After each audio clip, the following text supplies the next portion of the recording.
Tous, c'est un plaisir de vous retrouver pour cette 4e émission de Global Africa Télé-Sud, en compagnie de notre complice, l'expert géopolitologue Emmanuel Dupuy, qu'on ne présente plus. Bonjour Alfred, bonjour aux téléspectateurs. Mais je le dis quand même pour les 2 ou 3 téléspectateurs qui n'étaient pas là la fois d'avant. Nouveaux téléspectateurs. À chaque fois, on en a plus. Cher Emmanuel, on était déjà ensemble récemment. Et là, on va donc nous prendre nos questions sur l'actu. Il y a une grosse actu à Paris aujourd'hui, et hier déjà. C'est la présence de Brice Oligui Nguema, le président de transition ex-général, ou toujours général, du Gabon, qui est tout simplement reçu à l'Élysée, notamment. Donc, on va encore nous dire que la France, double valeur, double traitement, enfin bon. Sauf que, quand même, on peut poser la question, il se trouve qu'au Gabon, la population, il y a eu une consultation au mois d'avril de la population. Vu d'ici, nous avons l'impression que la population agrée ce changement, est plutôt d'accord.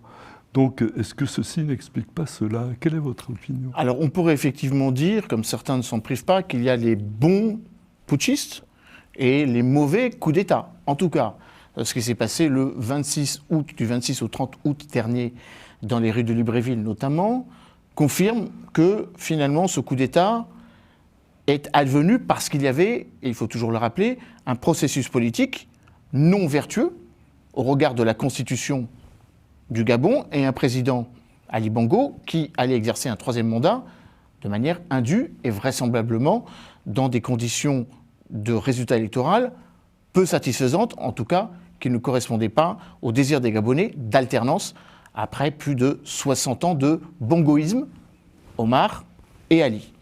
Alors je ne dis pas que le coup d'État du 26 août de Brice Clotaire Oligui Nguema est une bonne chose, en tout cas c'est une réalité. C'est d'autant plus une réalité, et je crois qu'il faut avoir à l'esprit que la visite du président gabonais est une visite de travail, ça ne peut pas être une visite d'État, puisqu'il n'est pas un chef d'État reconnu, nous n'avons pas rompu nos relations. La communauté économique des États d'Afrique centrale n'a pas suspendu la participation du Gabon. Tout juste rappelle-t-elle qu'il faut s'inscrire dans une transition. Mais pour la France, c'est un peu autre chose. Déjà, la France est le premier partenaire économique du Gabon, quel que soit le responsable politique aux affaires. On est à peu près à 26% des échanges commerciaux du Gabon, avec d'abord la France, deuxième la Belgique et la Chine. C'est à peu près 3,2 milliards d'euros de balance commerciale, 14 000 emplois directs, une centaine d'entreprises, 110 pour être précis, pour la France, dans des domaines importants, le bois, le manganèse, le pétrole.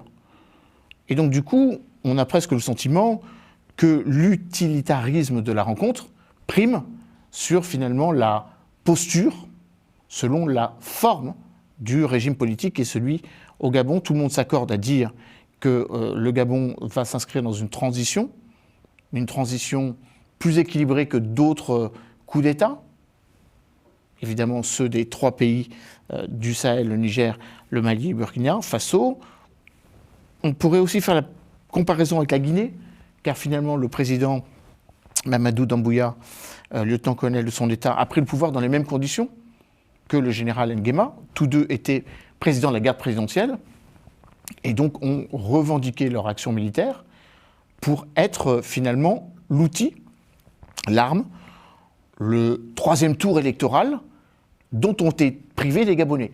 Donc comparaison n'est pas raison, mais je pense qu'il n'est pas illogique que le MEDEF international, que le CIAN, que vous connaissez bien Alfred, ait organisé des rencontres économiques entre la France et le Gabon dans des domaines importants, l'énergie renouvelable, notamment la capacité de production électrique solaire, de production électrique liée à l'hydromotricité, et puis surtout le pétrole. Le golfe de Guinée, désormais, avec les pays les plus gros producteurs de la région, le Gabon, la Guinée équatoriale, le Cameroun, le Nigeria, dans la partie la plus orientalisée du golfe de Guinée, c'est désormais près de 5% des réserves de la consommation de pétrole sur le continent européen, eu égard à la nécessité de se diversifier. Donc, la raison voudrait que le président Brice Clotaire Oligui Nguema soit accueilli comme un président de transition qui, comme son nom l'indique, va à un moment ou à un autre être forcé à équilibrer ses pouvoirs.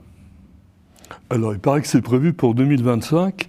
Ce qui est, soit dit en passant, beaucoup plus vertueux, entre guillemets, beaucoup de guillemets, ou plus rapide que le processus de transition prolongé au Burkina jusqu'en 2029, prolongé au Mali de 2022 à 2027, et prévu au Niger en 2026. Oui. Aussi, peut-être on peut observer qu'il y a un changement générationnel parce que lors de la conférence avec le MEDEF au Salon Hoche à Paris, le 29 mai, notre ami et collaborateur Bruno Fanucchi a pu échanger un peu avec le ministre des Finances, pour lequel il devrait avoir une interview. Et c'est un jeune gars qui a la trentaine et qui semble brillant en tout cas. Donc, voilà, Bongo, il avait quand même un certain... Non, mais il y a effectivement tous ces coups d'État militaires, que ce soit en Guinée-Conakry, au Burkina Faso, au Niger, au Mali, dans une moindre mesure au Soudan et en tout cas au Gabon, ému par une volonté de changement d'alternance. Et donc l'alternance avec un pouvoir politique un peu bridé, dans le sens où il se donne de père en fils, de fratrie en fratrie, de la génération du père de l'ancien président Ali Bongo, en l'occurrence Omar Bongo, fait qu'évidemment il y a eu un grand trou d'air. Et puis, ayons toujours à l'esprit que les généraux qui prennent le pouvoir, Mamadou Doumbouya, Assimi Goïta, Abderrahmane Chani ou le capitaine Traoré, comme son grade l'indique, que capitaine, et donc le général Nguema, sont de jeunes officiers. Donc il est logique que dans la logique d'une junte militaire, des jeunes officiers veuillent travailler avec des jeunes responsables politiques et non pas la génération d'avant, dont ils se sont débarrassés. Mais malgré tout, le Gabon est un État structuré, avec une profondeur, avec la notion de garder l'État profond pour essayer de faire fonctionner le pays par rapport à tous les enjeux économiques que j'ai évoqués. Et donc il est aussi intéressant de voir qu'il y a de jeunes ministres, mais des secrétaires généraux de ministères très capés, qui finalement n'ont pas beaucoup bougé, nonobstant le coup d'État de l'été dernier. Juste un mot. D'ailleurs, on observe que la représentation diplomatique gabonaise à Paris est d'excellent niveau. Donc on sent... Et rajeuni, puisque l'ancienne ambassadrice, ça a été rappelé, qui était une excellente ambassadrice, mais celle qui va arriver, elle est tout Elle est arrivée, ça y est. Donc Emmanuel, on va passer à une question récurrente et déplaisante, c'est celle des visas. Alors au Maroc, l'ambassadeur français Le Courtier a pris des dispositions pour que ça aille un peu mieux déjà. Bon, sauf que c'est vraiment très limité parce que le 30 mai, nous avons organisé une conférence sur l'Afrique à l'Assemblée nationale. Bon, j'en étais l'organisateur, Africa Press, et vous étiez l'un des brillants panélistes en compagnie de Madame Emmanuela Delrey, qui est la représentante de l'Union européenne pour le Sahel, en compagnie aussi de Bruno Fuchs, le député, qui est aussi délégué général de l'Assemblée parlementaire de la francophonie, et manqué à l'appel 5 personnes d'une délégation de la Chambre de commerce du Tchad, donc pas des individus anonymes, qui n'ont pas pu venir. La dernière fois que j'avais échangé avec eux 3 jours avant, on m'a répondu « Obtenir un visa, c'est mission impossible ». Alors, on commence à entendre à Paris des intervenants qui disent qu'il faut arrêter de laisser ça dans le champ de compétences du ministère de l'Intérieur, qu'il faut rendre la compétence aux affaires étrangères. Mais ça changerait quoi? Puisque les critères, est-ce qu'ils vont changer les critères de... Oui, alors, c'est une question récurrente, vous avez raison de rappeler. C'est une question sur laquelle, plus courageusement que par le passé, un certain nombre de responsables politiques se sont impliqués. Vous citiez Bruno Fuchs, qui dans son rapport parlementaire sur les nouvelles relations entre la France et l'Afrique, co-signé avec la députée Michèle Tabarot, évoque la nécessité d'urgence de ne pas contingenter le nombre de visas aux visas que donnerait la partie adverse pendant très longtemps pour essayer d'avoir une sorte de parité diplomatique nous ne donnions pas un visa de plus que ce que donnait l'État avec lequel il y avait une relation. Prenons l'exemple de l'Algérie. Quand l'Algérie donnait 200 visas, il n'y avait pas 201 visas français. Pour l'Algérie, pour la France, il y en avait 200. Bon. Ça, c'est une manière grammaticale et diplomatique de dire son mécontentement et de montrer qu'il y a une anormalité dans la relation. Maintenant, la question des visas est plus structurellement lourde, dans le sens où la question des visas est associée à la question de la migration. La question des visas a basculé des affaires étrangères vers le ministère de l'Intérieur dans une volonté restrictive pour essayer d'empêcher une massification, de finalement casser la perception qu'il pourrait y avoir une densité plus forte de personnes qui souhaiteraient profiter de visas pour pas seulement visiter la France ou faire des affaires ou étudier, mais s'installer. Donc il y a eu une dérive. Alors pour répondre à votre question, si c'est les affaires étrangères qui reprennent la main, c'est plus du tout les mêmes critères. Parce que pour le coup, là, il y aura sans doute pour certains pays des incitations. Venez étudier en France, venez bénéficier du partenariat. Prenons l'exemple du Sénégal. Il y a 160 000 Sénégalais en France, parmi lesquels 35 000 étudiants. Ces étudiants veulent de la mobilité. Ils ne veulent pas avoir le sentiment que s'ils retournent chez eux dans leur espace familial pendant leurs vacances scolaires, ils ne pourraient pas revenir continuer leurs études. Il faut faire très attention à cette logique de la double peine. On administre ou on utilise le visa comme une sorte d'outil en disant « nous ne sommes pas d'accord avec votre politique, nous vous donnerons plus de visa ». Exemple Mali. À partir du moment où notre relation s'est fragilisée, obscurcie avec le Mali, les forces françaises appelées à partir, c'est un euphémisme, sollicitées et tout simplement mises devant le fait accompli de devoir quitter le Mali avant décembre 2022, qu'est-ce qu'on a fait automatiquement? À ce moment-là, on dit on ne vous donnera plus de visa. Alors là, ça sanctionne, non pas les putschistes militaires qui n'ont pas forcément une envie de venir en France, mais accessoirement des chefs d'entreprise, des étudiants, des intellectuels, des artistes, et donc du coup ça atrophie la relation en profondeur. C'est ça la perversité de la culture restrictive du visa comme un outil, non pas un outil de coopération diplomatique, mais un outil d'ostracisation politique et d'une certaine manière pour administrer une double peine à des populations qui n'attendent qu'une seule chose, ne pas devoir être mises à l'encan parce que les régimes militaires qui ont pris le pouvoir ne sont pas forcément supposés les représenter, puisqu'elles ne sont pas passées par la voie législative, mais par la voie des armes.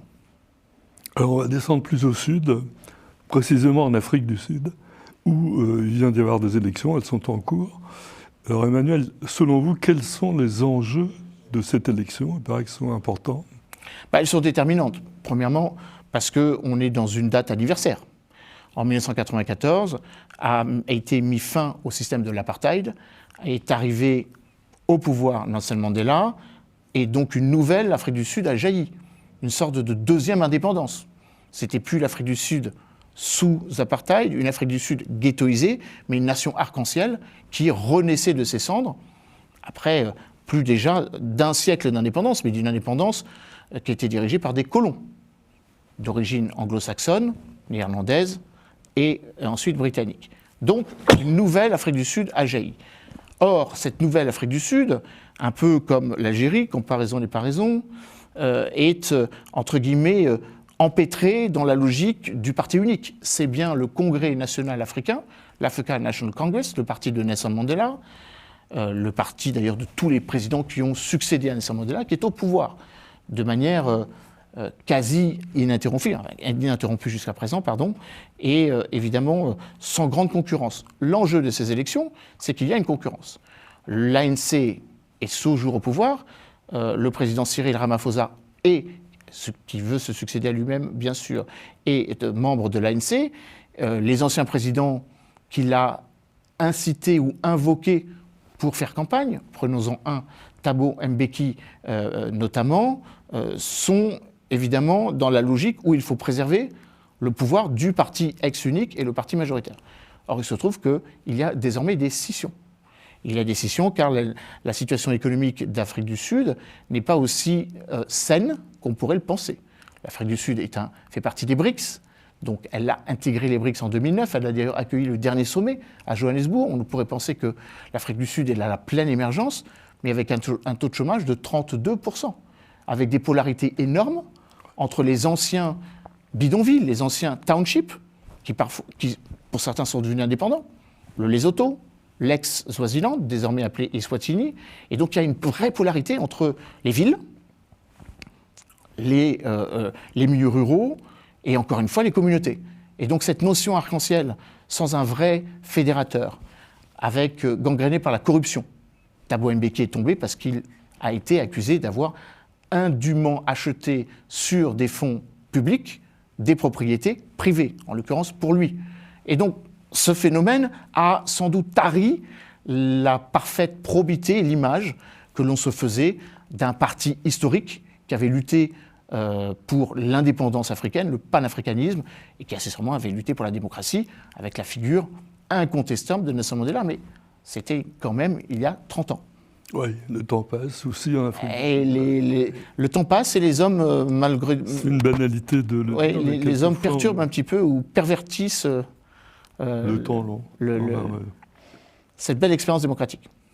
Alors Emmanuel, on va aller vers l'Est, on va aller vers le Golfe arabique, donc, dont on sait qu'il s'engage notamment, et bien sûr l'Arabie saoudite, de plus en plus en soutien à l'économie africaine, en investissant sur les plans infrastructures. Et aussi, là, il y avait un article dans Le Point sur la percée de la finance islamique il y a quelques jours en Afrique. Et il y a un institut de la finance, et l'argument présenté par le dirigeant de cet institut, c'est que la finance islamique est plus intégrative des populations qui sont, on va dire, exclues par le système bancaire traditionnel et ne sont pas éligibles au système bancaire traditionnel. Et en plus, la finance islamique respecte la charia, ce que ne font pas les banques occidentales. Donc ma question, c'est pourquoi cette percée? Pourquoi maintenant, selon vous? Il y aura une raison. Déjà, c'est un phénomène qui n'est pas si nouveau que ça. Il touche de manière plus structurante le continent africain, mais la finance islamique est devenue une alternative au financement traditionnel, l'interdiction de l'usure, des taux d'intérêt très bas, justement par rapport à la volonté et donc l'accompagnement de la capacité d'éviter l'enrichissement par un acteur tiers, est quelque chose qui effectivement plaît dans un système financier et dans le marasme monétaire que l'ensemble de la planète connaît. Deuxième élément, le continent africain est un continent qui est pleinement intégré dans l'organisation de la coopération islamique. Il y a quasiment une trentaine de pays africains qui sont membres de l'Organisation de coopération islamique, qui s'est créée en 1967, qui a donc une grande porosité, perméabilité sur le continent africain. Troisième élément, les pays que vous citez, l'Arabie saoudite, les Émirats arabes unis, le Qatar, ayant fait des investissements massifs dans ces pays, en termes d'infrastructures, pour prendre l'exemple le plus caractéristique, les 250 milliards de dollars que les Émirats arabes unis mettent pour le développement d'un vaste programme mondial sur l'hydrogène vert, en investissant énormément de cet argent au Maroc. Et donc forcément, avoir des taux d'intérêt qui leur sont favorables, une capacité de peser sur l'épargne qui va garantir d'une certaine façon l'immensité de cet argent, fait partie ou participe plutôt de la volonté patrimoniale, de la souveraineté économique que veulent garder les pays du Golfe vis-à-vis de leur investissement sur le continent africain. Puis le quatrième élément, c'est un élément structurel, conjoncturel. Je sais que vous en parlerez avec l'excellentissime ambassadeur d'Arabie saoudite en France.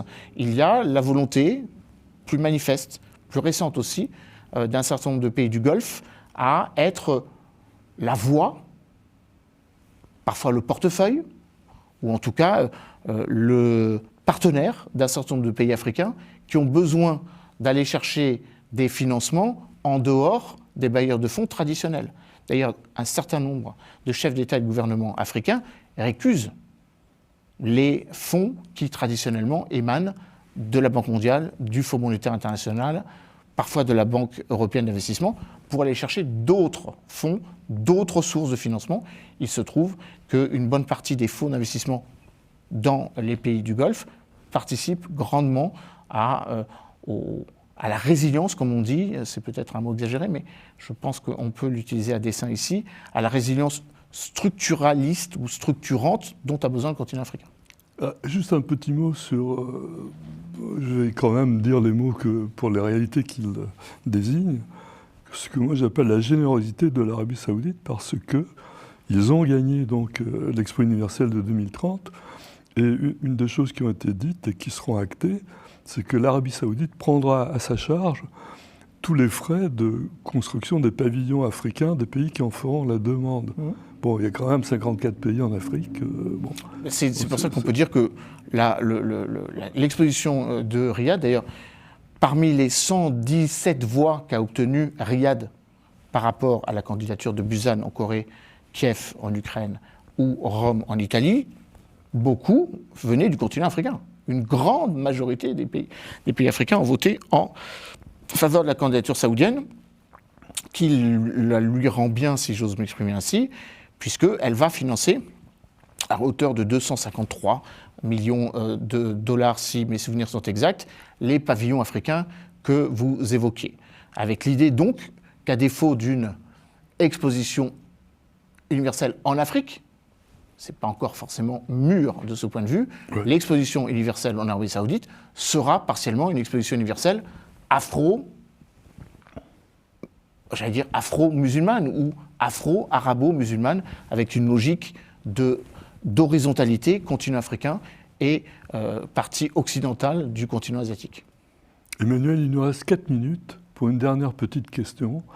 Donc vous savez comme moi que le franc CFA se porte bien, puisque un certain nombre de pays déstabilisés, comme le Nigeria, par l'effondrement de sa monnaie, mais au Ghana aussi, envient la stabilité du franc CFA.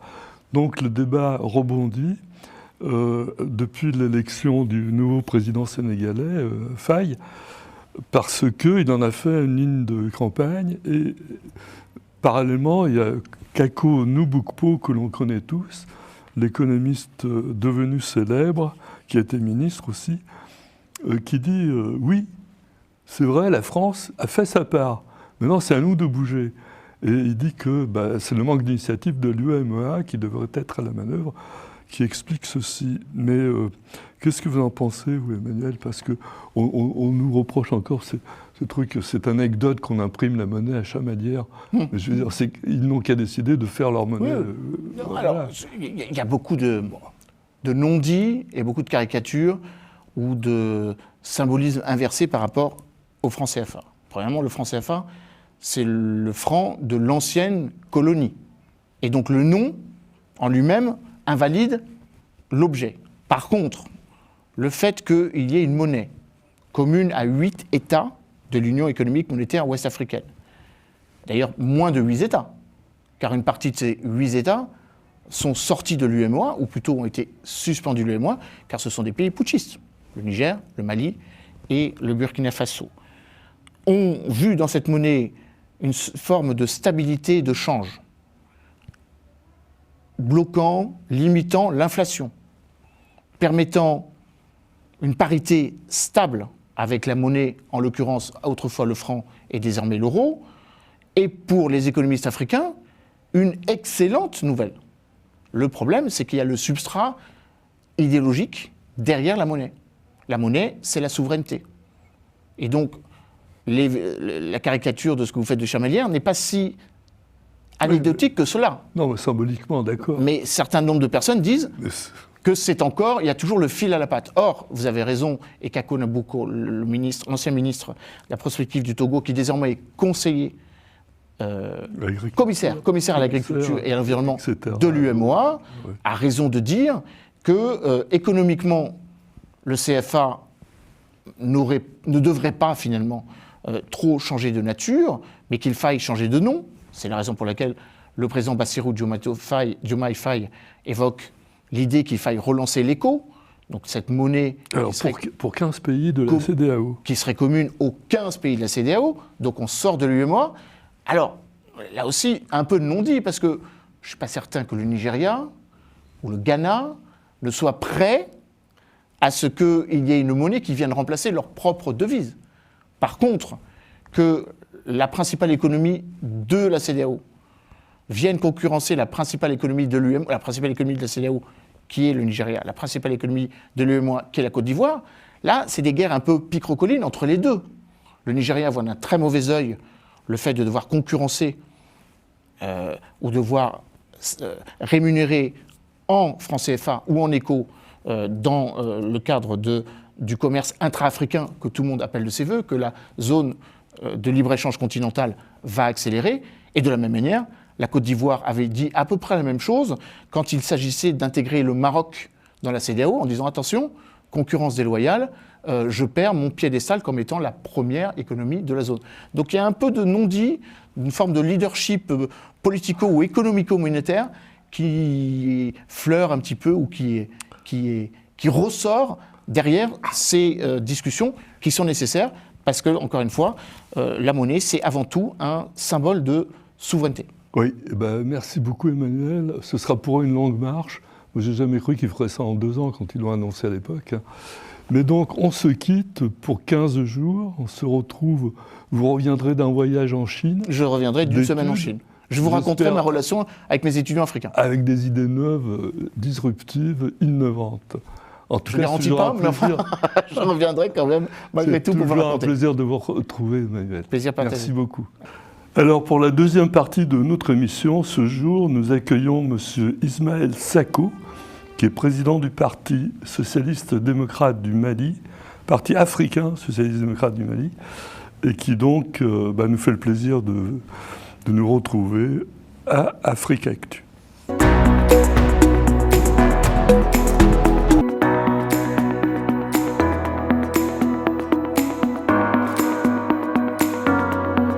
Bon, enfin, c'est vrai, j'ai un peu traîné sur Internet la semaine dernière. Ah. Je suis tombé sur des codes craqués. Mais moi, j'ai pas craqué, hein. Bravo. J'ai tenu bon. Je suis fier de vous. Je tiens bon. C'est bien. Merci à vous, qui soutenez la création en regardant légalement vos films et vos séries. Je tiens bon, je tiens bon, je tiens bon. Donc, Monsieur Sako, bienvenue. Je vous en prie. Vous êtes donc président du Parti social-démocrate africain du Mali. Et vous avez été collaborateur important de Ibrahim Boubacar Keïta, l'ancien président, et aussi de Bah Ando, qui était le premier président de la transition. Voilà. Éphémère. Et aujourd'hui, nous avons le plaisir de vous accueillir, mais précisément, c'est parce que vous êtes exilé. Pourquoi contraint de choisir l'exil ? Oui, d'abord, je remercie la chaîne Télésud qui m'offre l'opportunité de m'exprimer, et aussi au nom de l'ensemble de nos compagnons de lutte qui se retrouvent hors de leur pays, contraints contre leur volonté. Cette opportunité que vous nous offrez, et en même temps c'est l'occasion aussi de saluer l'ensemble des téléspectateurs qui ont l'occasion de nous entendre, d'entendre notre version, notre point de vue, et aussi de voir que nous ne sommes pas seulement une opposition politique qui critique, mais nous sommes aussi une opposition politique qui a une offre de développement, un projet de société, et qui offre des perspectives de sortie de crise pour notre pays, pour le Mali, mais aussi pour le Sahel, parce que le Sahel central, c'est le Mali, c'est le Burkina, c'est aussi le Niger, qui, depuis, ces 3 pays sont en crise. Donc, je me suis retrouvé à l'étranger. 2 ans et demi, je suis hors de mon pays. 2 ans que j'ai passé entre 4 pays africains, parce que Assimi Goïta et ses compagnons ont imposé, on va dire, un principe de pensée unique, où tu vas dans le sens de ce qu'ils veulent, ou alors tu te tais, à défaut tu te retrouves en prison, ou alors c'est la mort. J'ai donc préféré choisir de vivre et de poursuivre le combat que nous avons commencé avec nos camarades. Certains sont restés à Bamako, d'autres commencent à l'étranger. Ce combat, nous le menons au nom de l'idéal, sur la base des convictions, parce que notre pays est une société de démocratie qui a opté pour la liberté d'expression, qui en 1991 a quand même versé du sang des Maliens pour que la démocratie soit. Donc c'est l'unique voie pour accéder au pouvoir. 2 coups d'État. de violations de constitution, ça n'est de trop. Aujourd'hui, nous sommes dans l'impasse. Alors, il est donc très important que nous puissions nous retrouver aussi à l'étranger, dans des pays qui nous accueillent, où nous avons la possibilité d'échanger avec nos compatriotes et à distance passer des messages, éveiller la conscience des Maliens et faire un travail communautaire et de sensibilisation et aussi de lobbying, parce qu'il va falloir qu'on soit entendu, compris et qu'on n'ait pas l'impression qu'il n'y a pas d'autres voix dissonantes au Mali. C'est le choix que nous avons fait. Alors précisément là, vous avez pris une initiative avec différents partis et associations pour porter le plaidoyer de votre cause à l'international et aussi avec vos voisins du Niger et du Burkina. Donc comment vous vous y prenez et quels sont vos arguments ? C'est l'occasion aussi de remercier mes frères du Burkina Faso que j'ai rencontrés en premier. Notamment ma sœur Abibata Ouedraogo et aussi mon aîné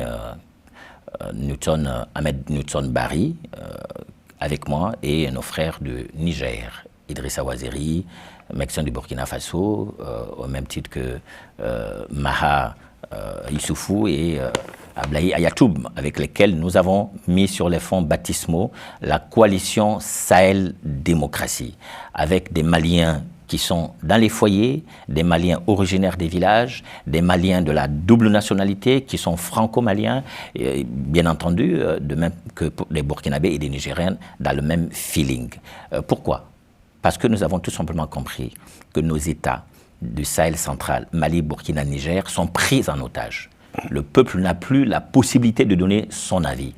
Et nous avons une économie qui est à terre. Pour toute cette raison, nous avons estimé qu'il était bon de nous retrouver, nous qui sommes à l'étranger, qui avons aussi quelques responsabilités au niveau national, pour faire un maillage avec la société civile, des journalistes, des Maliens comme des Burkinabés qui vivent dans ce pays depuis 20, 30, 40 ans, qui pensent que le combat que nous menons est un combat utile, qui vaut la peine d'être mené, pour que nous puissions aussi toucher nos compatriotes qui n'ont pas compris, parce que vous savez, l'Occident et l'Europe n'ont pas encore compris la force et le poids de la propagande putschiste des différentes juntes, avec l'appui de la communication de la milice Wagner, qui a une branche militaire et une branche de la communication, qui les aide énormément dans ce sens. Notre rôle, c'est de briser ce socle et de communiquer directement avec ceux qui ont l'habitude d'écouter que nos chaînes nationales ou les propagandistes que nous appelons des vidéomans activistes payés, n'est-ce pas, à la tâche pour des missions non salvatrices.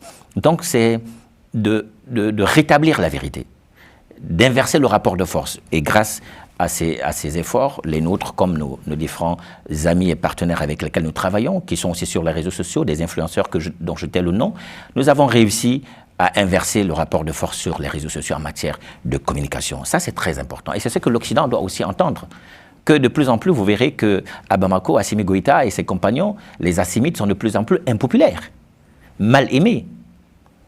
Parce qu'il y a un retournement des situations, du fait des engagements non tenus, du fait de l'absence de résultats. Donc c'est ce message que nous portons auprès de nos communautés, avec des preuves à l'appui. Deuxième élément, c'est aussi de faire des rencontres de haut niveau, en bilatéral, avec un certain nombre d'ambassadeurs, ici en Europe, et de toucher aussi les questions de droits de l'homme auprès des institutions attitrées, pour que les exactions contre nos populations civiles, des nomades, des commerçants, des bouchers, qui n'ont rien à voir avec le terrorisme. Parce que Wagner doit faire du chiffre. Il faut tuer, il faut assassiner, il faut massacrer.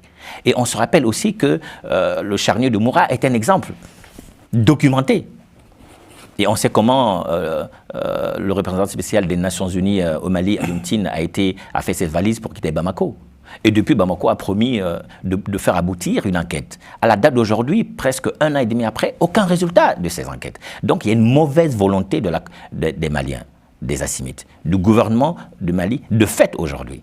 Donc c'est aussi dire à la communauté internationale que depuis le 26 mars, le chef de l'État du Mali, Assimi Goïta, n'a plus qualité d'exercer en tant que président de la transition du Mali. au regard de la charte de la transition et de la constitution du Mali. Donc nous avons des institutions qui sont devenues obsolètes aujourd'hui. Ce n'est que la force des armes qui dirige au Mali. Est-ce que nous devons nous taire? Est-ce que nous ne devons pas porter ce message pour que la communauté internationale, y compris nos compatriotes, comprennent qu'il y a des cadres des 3 pays conscients de la situation qui ont décidé non pas de croiser le fer, mais d'être une autre voie, d'être aussi des porteurs de solutions. Et nous sommes donc une alternative crédible au sein de la coalition Sahel Démocratie. Voilà pourquoi nous avons mis sur les fonds baptismaux cette structure qui fait son bout de chemin. Et nous avons eu l'immense opportunité de rencontrer une forte délégation de haut niveau des Nations Unies du 2, 3, 4 mai, ici en France, à Paris, avec lesquels nous avons échangé. Nous avons fait l'état des lieux, des différentes crises des 3 pays, avec les représentants des 3 pays ici en Europe. Et nous avons aussi parlé des perspectives, des solutions que nous proposons. Parce que nous ne comprenons pas aujourd'hui que le président Bazoum, démocratiquement élu, qui n'a encore pas démissionné, soit en prison, et que rien n'est fait dans ce sens. Donc nous portons aussi ces plaidoyers auprès de la communauté internationale. Et avec les Nations Unies, nous avons aussi parlé du rôle des Nations Unies pour un meilleur dénouement des crises dans le Sahel central. D'accord. Bon, il y a une chose quand même, les Nations Unies ne se sont pas historiquement montrées dans l'excellence, on va dire, de l'action, c'est l'économie.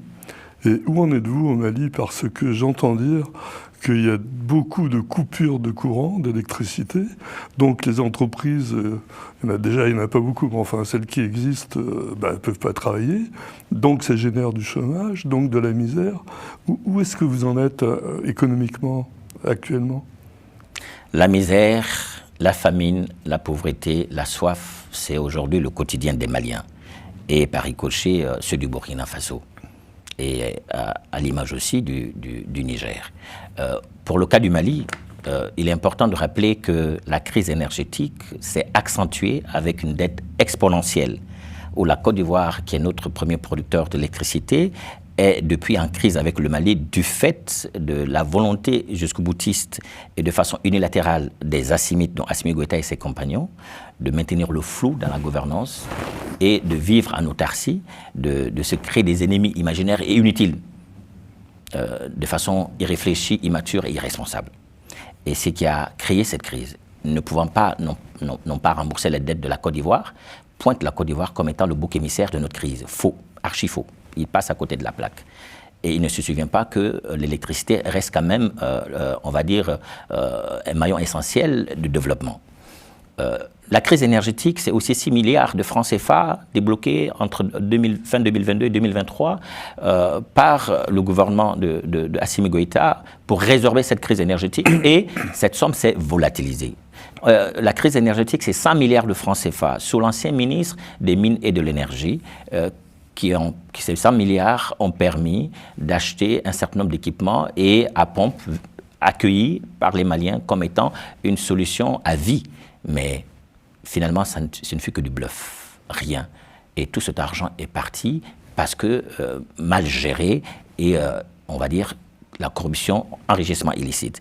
Certains sont mis en prison. Mais les vrais acteurs de ce cafouillage et de cette mafia financière, ce sont les conseillers spéciaux du colonel Assimi Goïta, planqués à Koulouba, dans le palais présidentiel, avec son directeur de cabinet, et le ministre des Finances, de l'économie et des Finances. Et en même temps, l'implication, le nom du ministre porte-parole du gouvernement, Premier ministre à l'époque par intérim, le colonel Ablaye Maïga, qui sont cités dans ce dossier. Eux, ils ne vont pas être interpellés au pôle économique, c'est d'autres qui vont être arrêtés. On va dire la crise énergétique, c'est aussi le nombre de morts. Vous savez, nos hôpitaux ne fonctionnent presque qu'à 40%. Vous avez des actes médicaux lourds, des interventions chirurgicales. Vous avez, par exemple, des radios, des IRM qui doivent être faites au niveau de ces hôpitaux. Parce qu'il n'y a pas d'électricité, des gens décèdent. Mais c'est faramineux, c'est presque équivalent au nombre de personnes qui meurent par le terrorisme au Mali. Et ça, on n'en parle pas, parce que si tu en parles, tu vas en prison. Et c'est grave. Donc, la crise énergétique, c'est vraiment la face, on va dire, visible de l'iceberg dans notre pays. À côté de ces tueries, de ces détournements. Mais il y a aussi et surtout l'économie des entreprises. Sachant que le Mali, vous avez quand même 60% à 70% qui vivent de l'informel.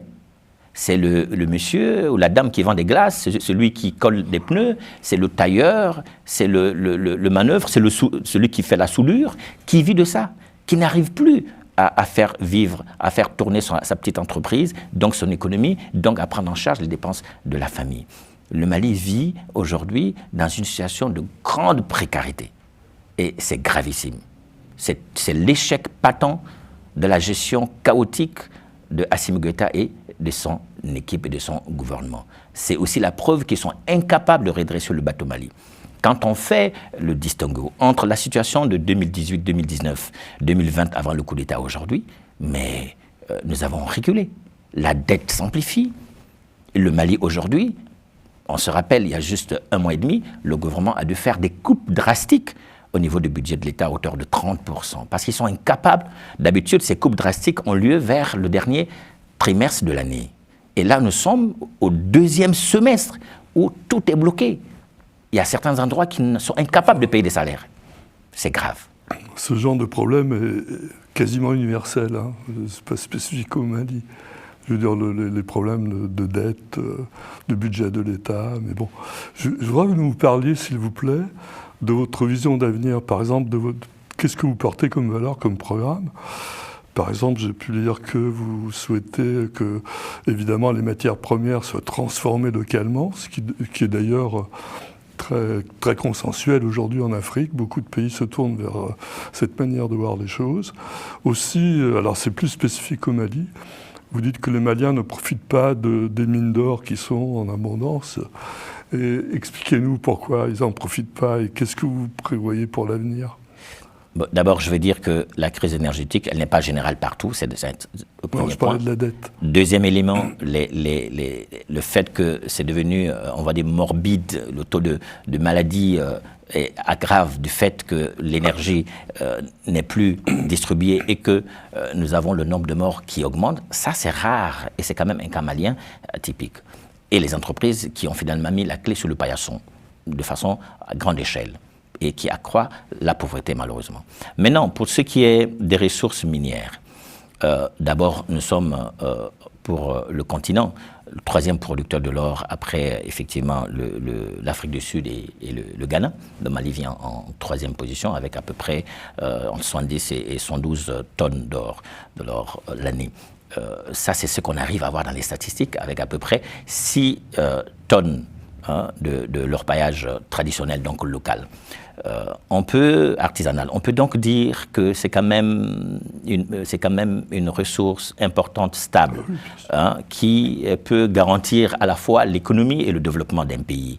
Mais aujourd'hui, et ça ne date pas seulement sous Assimi Goïta, il faut aussi le dire, la vérité, c'est que depuis plusieurs années, depuis plusieurs décennies, l'or a quand même permis de garantir un certain nombre de stabilité dans on va dire les emprunts, les dettes que nous prenons à l'étranger, les achats que nous faisons en termes d'importation et d'exportation liés effectivement aux transactions liées à l'or.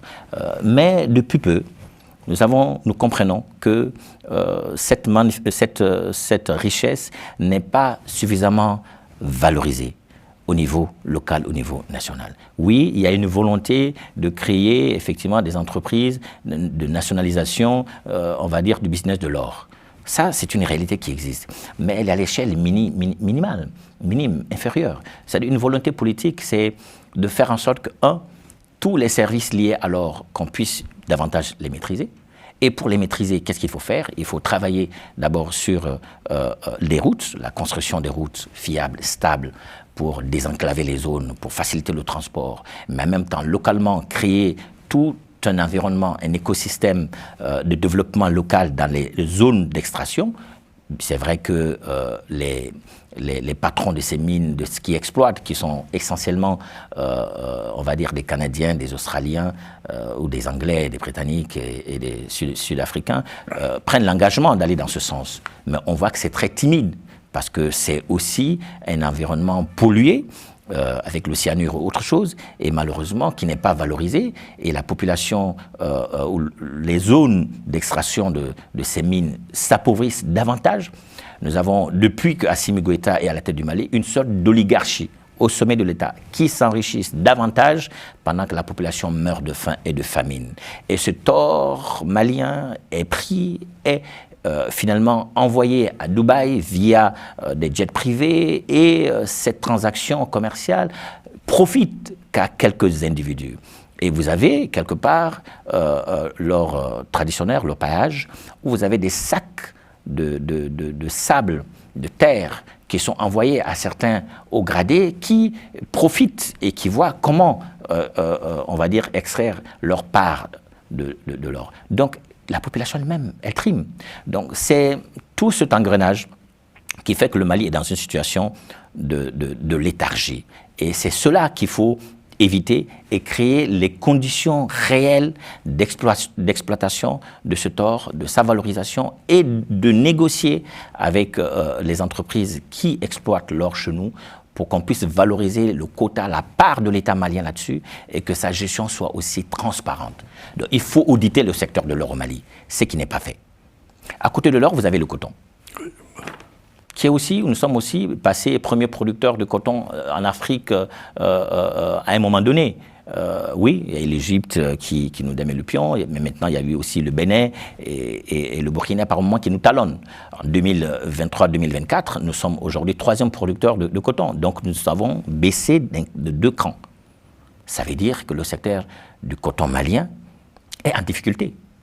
Et les cotonculteurs souffrent parce qu'ils n'ont pas pu avoir la subvention nécessaire pour acheter l'intrant et puis aussi prendre en charge les besoins à la fois de la production mais aussi de leur famille.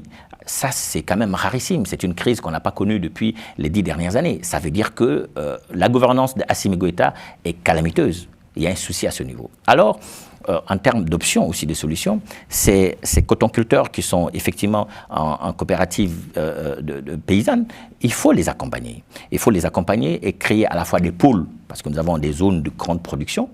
Il faut que ce soit des villes que nous créons à ce niveau-là et qui soient des exemples, et que le producteur puisse vivre de sa rente, donc de son commerce, de sa production, et qu'au niveau national, nous puissions avoir le principe public-privé, le maillage public-privé, pour que nous puissions créer des vraies entreprises de transformation locale. Mais tout cela nécessite toujours la construction de routes. C'est pourquoi nous avons besoin de partenaires fiables. Parce que l'or, dans sa production, nous avons l'appui du duo, la banque franco-allemande, qui nous accompagne avec la BDM, qui est la Banque de développement du Mali.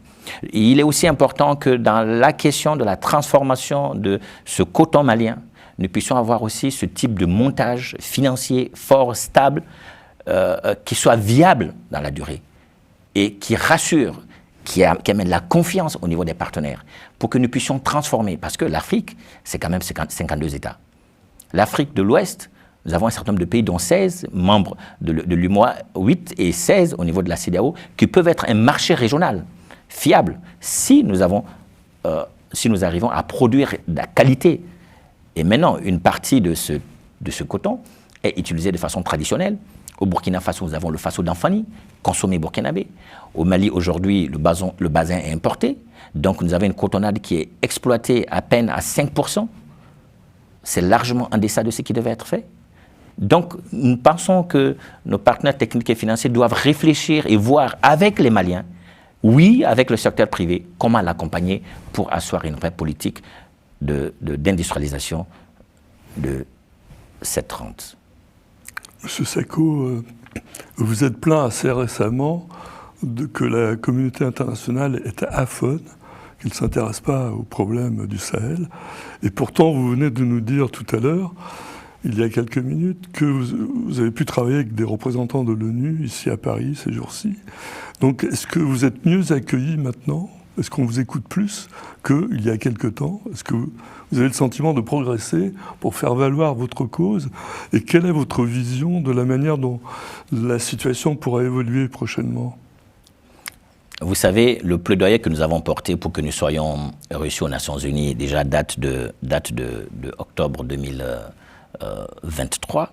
Et novembre 2023, je suis reçu effectivement aux Nations Unies, un bureau régional avec lequel bureau nous avons eu des échanges francs, directs, avec un ton qui sied à Ismaël Sako lui-même.